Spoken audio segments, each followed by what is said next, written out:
Good morning. मैं सुदर्शन बायस, एक EPS 95 pensioner का बेटा, आज भारत के सुप्रसिद्ध दिग्दर्शक तथा script writer, film film maker आदरणीय महेश भट्ट साहब से बात करना चाहता हूँ। कि कैसा बात करना चाहता हूँ बोले तो, मेरे जो गुरु है विजय भट्ट सर, वो माननीय महेश भट्ट सर जी के भी गुरु है। उन्होंने तो मैं तो भी उन्हें वो जाने के बाद में उनसे मिला हूँ, उनकी यादों के थ्रू या उनके कर्मों के थ्रू बोलिए, या फिर उनका मेरे मेरे मेरे प्रति उनके आशीर्वादों के थ्रू मैं विजय भट्ट सर से मिला हूँ। लेकिन महेश भट्ट सर जी ने उन्हें प्रत्यक्ष जीवन में देखा है, उनके साथ काम भी किया है। और मैं आज बात करना चाहता हूं कि ईपीएस 95 पेंशनर्स की ओर से आदरणीय महेश भट्ट साहब अब तो भी अपना मौन छोड़े और कम से कम ये 65 लाख ईपीएस 95 पेंशनर्स की ओर से भारत सरकार से बात करें।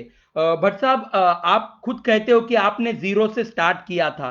भट्ट साहब, आप जानते हो कि जो मजदूर काम करते, चाहे वो मुंबई में के रहते हो चाहे अन्य जगह के, आप नांदेड़ टेक्सटाइल मिल से आप पूरी तरह से उसके रग रग से वाकिफ हो। मैं भगवान सिंह बैस का बेटा हूं। भगवान सिंह बैस आप भी अच्छे से जानते हैं कि नांदेड़ टेक्सटाइल मिल में एक क्लर्क बोल के वो काम करते थे, रिटायर हुए। पूरी जिंदगी उन्होंने बहुत तकलीफों से गुजारी है। मील में क्या गलत हुआ है, किस नहीं, ये सारी चीजें आप अच्छे से जानते हो भट्ट साहब।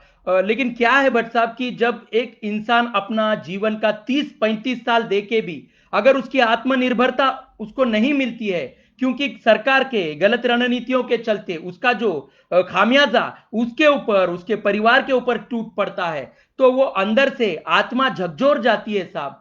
साहब, आप जानते हो, आपने दर्द को करीब से देखा है, आप पूरी करीब से देखा है इन द सेंस, मैं जानता हूं कि आप अपनी पूरी जिंदगी दर्द के साथ गुजारे हो। चाहे आपके मम्मी पिताजी की बात हो, आपने जो जख्म पिक्चर बनाया, आपने जो आशिकी मूवी बनाई, अपने खुद की लव स्टोरी के ऊपर, जो इंस्पायरिंग लव स्टोरी है उसके ऊपर आपने मूवी बनाई, चाहे आपने आशिकी 2 पिक्चर बनाई हो, और चाहे समाज के अन्य बातों को लेके आप हमेशा से वाद विवादों में रहे हो। लेकिन मैं अच्छे से जानता हूं कि आप दर्द समझते हो, दर्द के प्रति आप हमेशा से संवेदनशील रहे हो।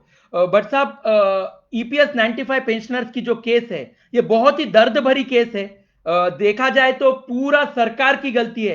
99.99% सरकार की गलती है। सिर्फ 0.1% यहाँ पे ये पेंशनरों की गलती है जो एक समय पे कर्मचारी थे, और वो 0.1% भी उनकी जो गलती है, वो गलती का रीजन है उनकी दूरदृष्टि नहीं होना, या फिर उनके साथ जो राजकारण हो रहा है वो उन्हें पता नहीं चलना, फिर चाहे ट्रेड यूनियन ने जो कुछ गलत काम किए हो। तो जो भी है उसका खामियाजा आज ये गरीब पेंशनर भुगत रहे हैं। रोज पेंशनर मर रहे हैं भट्ट साहब, लेकिन कोई हमारी ओर से बात नहीं करता है। माननीय श्रीमती हेमा मालिनी जी एक ऐसी एमपी है, जो बोले तो मेंबर ऑफ पार्लियामेंट है, जिन्होंने हमारी आवाज माननीय पंत प्रधान श्री नरेंद्र मोदी जी तक पहुंचाई है। लेकिन एक इंसान बात करे, ये काफी नहीं है। भट्ट साहब, अगर आप हमारी ओर से थोड़ा सा अगर भारत सरकार से बात करेंगे, या फिर आप अन्य पिक्चर के जो निर्माता है, कलाकार है, जो संवेदनशीलता को मानते हैं,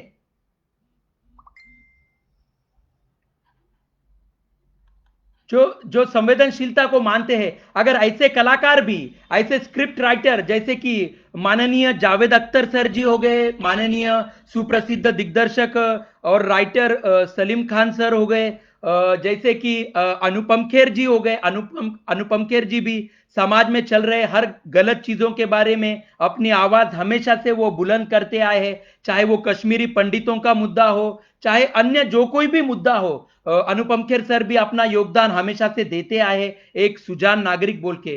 तो भट्ट साहब, मैं चाहता हूं कि नांदेड़ टेक्सटाइल का तो आप पूरी तरह से लिखा जोखा आप सब जानते हो साहब। आप क्यों खामोश हो, क्यों आपने मौन धरा रहे, ये मैं नहीं जानता हूं। लेकिन मैं चाहता हूं कि यहाँ पे सवाल 65 लाख परिवारों का है, इसमें कोई राजनीति नहीं होनी चाहिए। और जिस तरह से इस केस को पेंडिंग डाला जा रहा है, यहाँ पे कहीं ना कहीं एक राजनीति की बू आ रही है, कहीं ना कहीं एक छल कपट की बू आ रही है।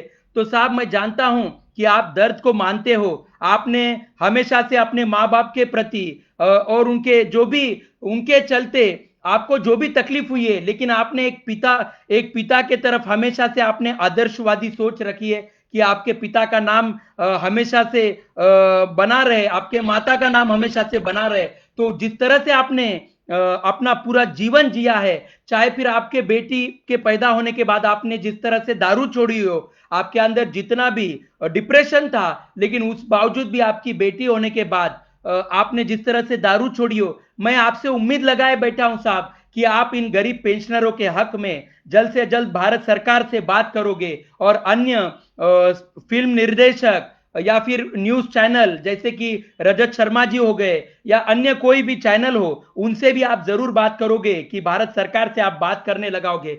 बट साहब देखिए, दर्द दर्द का जब बात होती है, चाहे वो बड़ा आदमी हो, वीआईपी आदमी हो, चाहे वो भिखारी हो, रास्ते का दर्द सबको होता है साहब। जिसके चलते आपने जख्म मूवी बनाई है। आपका मूवी बनाने का वहां पे रीजन एक ही था कि आप अपना दर्द बयान करना चाहते थे, और वो पिक्चर कई लोगों को समझ में भी नहीं आई होंगी, लेकिन जो दर्द से वाकिफ हो, जो दर्द को मानते हो, वो लोगों ने वो पिक्चर हमेशा से देखी है। अभी भी आपके पिक्चरों के गाने लोग पसंद करते हैं, चाहे वो ऑटो रिक्शा हो, चाहे वो चाय के दुकानें हो, लेकिन आपके गाने अभी भी लोग 90s के गाने पसंद करते हैं। चाहे वो आशिकी के गाने हो, चाहे वो जख्म का गाना हो, आपके गाने लोगों ने पसंद किए हैं, अभी भी लोग पसंद करते हैं। क्यों? क्योंकि आपके गानों में दर्द होता है साहब। वैसे ही पेंशनरों का दर्द सर, 65 लाख परिवार देश के जूझ रहे हैं गरीबी से। अपनी 30 साल 35 साल ईमानदारी से नौकरी करके भी सरकार के गलत रणनीतियों के चलते उनके ऊपर जो तकलीफ आई है, उनके परिवारों ने जो गरीबी भोगी है साहब, मैं चाहता हूं कि आप उन परिवारों की आवाज बने और सरकार के गलत रणनीतियों के प्रति सरकार को वहां पे जवाबदेही करे और जल्द से जल्द इन गरीब पेंशनरों को न्याय मिले साहब। आप दर्द से वाकिफ हो, आप गरीबी से भी वाकिफ हो, आप जानते हो सारी समस्याएं। आप नांदेड़ टेक्सटाइल मिल के रग रग से वाकिफ हो साहब, क्या क्या हुआ है नांदेड़ टेक्सटाइल मिल में, आप सब जानते हो साहब। पता नहीं आप क्यों मौन धर के बैठे हो। आप इस केस को जल्द से जल्द सॉल्व करना चाहिए सर। जैसे कि आप समाज के एक प्रतिष्ठित नागरिक हो, आपका वहां पे योगदान अनिवार्य है साहब। चाहे अनुपम खेर जी हो, चाहे रजत शर्मा जी हो, चाहे सलीम खान सर हो, चाहे जावेद अख्तर जी हो, अब बात करने का समय आ गया है साहब। क्योंकि रोज पेंशनर मर रहे हैं साहब, लेकिन जिस तरह से इस केस को पेंडिंग डाला जा रहा है, यहां पे कहीं ना कहीं छल कपट की बू आ रही है साहब। क्योंकि उनके दर्द को कम आंका जा रहा है साहब। क्या हो गया साहब हम वीआईपी ना हो? क्या हो गया साहब हम किसी नेता के फैमिली से ना हो? क्या हो गया साहब हम टीवी के ऊपर आके बात ना करते हो? लेकिन हमें भी दर्द होता है साहब। हमने गरीबी की मार झेली है, मेहनत से ईमानदारी से नौकरी करके भी हमारे ऊपर जो राजनीति हुई है, हम कहीं ना कहीं टूट चुके हैं साहब। हमारी आत्मा चीखती चिल्लाती रहती है, लेकिन हम कोई वीआईपी परिवार से नहीं है, इसलिए हमारी आवाज सरकार तक पहुंचती नहीं है, वीआईपी लोगों तक पहुंचती नहीं है साहब, ना टीवी चैनल्स तक पहुंचती है। लेकिन आप जैसे कि नांदेड़ टेक्सटाइल मिल से आप वाकिफ हो, आपने नांदेड़ टेक्सटाइल मिल के कई लोगों की मदद की है साहब। मैं जानता हूं आपने किस तरह से उनकी मदद की है। लेकिन साहब आज पेंशनरों का हम कई लोग बच गए हैं। हम कहीं चापलूसी नहीं कर सके, किसी नेता की चापलूसी नहीं कर सके, हम मुंह के टर्रे थे, हम बड़े बड़े लोगों को खुश नहीं कर सके साहब। तो क्या इसका मतलब हमारी मेहनत को कम आंकना चाहिए क्या साहब? क्या हमारे 30-35 साल को कम आंकना ये देश के गरिमा को ठेस पहुंचाने की बात नहीं है क्या साहब? साहब हम चापलूसी नहीं कर सके साहब, साहब हम बड़े बड़े लोगों को खुश नहीं कर सके साहब, लेकिन हमने मेहनत की है साहब। हम हम पूरी हम पूरी तरह से जायज है कि हम आत्मनिर्भरता से आत्मसम्मान के साथ जीवन जी सके। हमें चोरियां नहीं करने आई, हमने किसी नेताओं की दलाली नहीं की, हमने किसी वीआईपी आदमी की दलाली नहीं की साहब। लेकिन हमें जिस तरह से ये जो हमारे साथ राजनीति हुई है साहब, दिन ब दिन हमारा जीवन बड़ी मुश्किल से गुजर रहा है साहब। हम चाहते हैं कि दर्द की आवाज अगर कोई सुन सकता है तो वो महेश भट्ट सुन सकते हैं, क्योंकि वो पिक्चर ही वो दर्द के ऊपर बनाते हैं साहब। तो अब आप खामोश मत बैठिए। आपने नांदेड़ टेक्सटाइल मिल के रग रग से वाकिफ है। मैं जानता हूं कि आप ब्रॉडकास्टिंग के थ्रू क्यों ना हो, नांदेड़ टेक्सटाइल मिल की हर बात से आप वाकिफ हो साहब। 65 लाख परिवार है साहब, एक दो परिवार नहीं, कई परिवारों का पैसा है, उनके बाल बच्चे बड़े पोस्ट पे है साहब, लेकिन हर परिवार का ऐसे नहीं होता है साहब। क्या हमारी मेहनत कम आंकना ये भारत सरकार के लिए, उसकी गरिमा के लिए ठेस पहुंचाना नहीं क्या? भारत की न्याय प्रणाली के ऊपर सवाल उपस्थित नहीं करते हैं क्या साहब? आप बोलिए साहब, महेश भट्ट साहब आदरणीय, आपने इतनी सारी मूवीज बनाई है, आपने किसी भी मूवी को आपने सुपरहिट हो बोलकर नहीं बनाया है। आप चाहते थे कि लोगों तक दर्द पहुंचे, आप चाहते थे कि लोगों के अंदर, आपके मूवी बनाने का एक ही रीजन था कि समाज में संवेदनशीलता बनी रहे। साहब अगर इस देश को अगर कोई जोड़ सकता है, जनता की अगर समस्याएं कोई बदल सकता है, अगर देश के अंदर अच्छी न्याय प्रणाली अगर कोई ला सकता है, तो वो संवेदनशील समाज हो। संवेदनशीलता के कई रीजन होते हैं। कोई अन्याय देख के मारपीट करता है, कोई अन्याय देख के लिखना स्टार्ट करता है, कोई अन्याय देख के पिक्चरें लिखता है।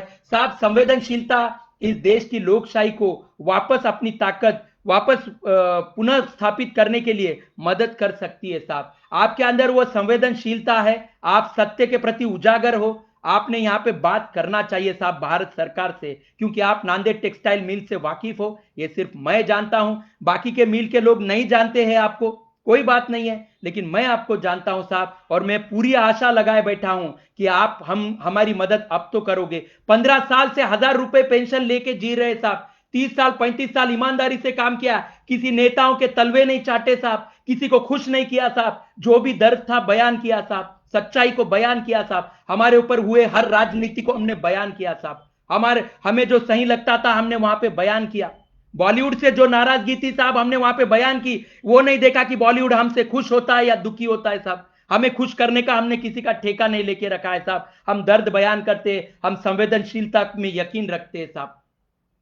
धर्म ग्रंथ अभी बाद में आता है साहब, पहले मानवता की अगर बात होती है तो संवेदनशीलता की बात होनी चाहिए। अगर कोई कोई इंसान किसी का दर्द समझता है तो उसे वेद की भी जरूरत नहीं होती है, उसे कुरान की भी जरूरत नहीं होती है, इंसान ही इंसान के काम आना चाहिए साहब। आज एक इंसान बोल के, एक गरीब पेंशनर भगवान सिंह का बेटा बोलकर मैं आपसे चाहता हूं कि आप भारत सरकार से बात करें। हमारा जीवन बहुत मुश्किल से गुजर रहा है साहब, क्योंकि हमने किसी के तलवे नहीं चाटे साहब, हमने किसी के तलवे नहीं चाटे, हमने किसी वीआईपी को भी हमने तलवे नहीं चाटे, हमने जिसको आदर देना है हमने आदर दिया, उसके अच्छे कामों के लिए हमने उसे सैल्यूट किया, उसके कौशल्य के लिए हमने उसे सैल्यूट किया साहब। हमने इस तरह से भी भारत की ईमानदारी हमने निभाई है साहब।